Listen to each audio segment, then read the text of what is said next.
Mehsana railway station હવે માત્ર મુસાફરીનું જ નહીં પરંતુ સ્વાદિષ્ટ ભોજનનું પણ સરનામું બનવા જઈ રહ્યું છે। ભારતીય રેલવે દ્વારા મુસાફરો અને સ્થાનિક રહેવાસીઓની સુવિધામાં વધારો કરવાના હેતુથી પ્લેટફોર્મ નંબર 1 પાસે એક અનોખી રેલ કોચ રેસ્ટોરન્ટ તૈયાર કરવામાં આવી રહી છે અને આ પ્રોજેક્ટની ખાસિયત એ છે કે તે રેલવેના એક જ અસલ કોચમાં બનાવવામાં આવી રહી છે, જે મહેસાણાવાસીઓ માટે આકર્ષણનું કેન્દ્ર બનશે। ભારતીય રેલવે દ્વારા મહેસાણાની અંદર રેલ કોચ રેસ્ટોરન્ટનું નિર્માણ કરવામાં આવી રહ્યું છે।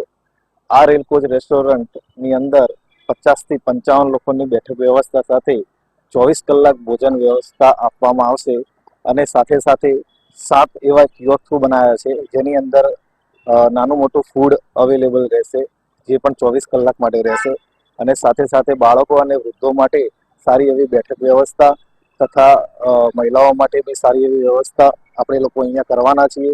સારું એવું ગાર્ડન પણ બનાવવાના છીએ, ટોયલેટ બાથરૂમ અને બધી સુખ સુવિધા સાથે આપણે આ એક પ્રકારનું ફૂડ કોર્ટ તૈયાર કરવા જઈ રહ્યા છીએ।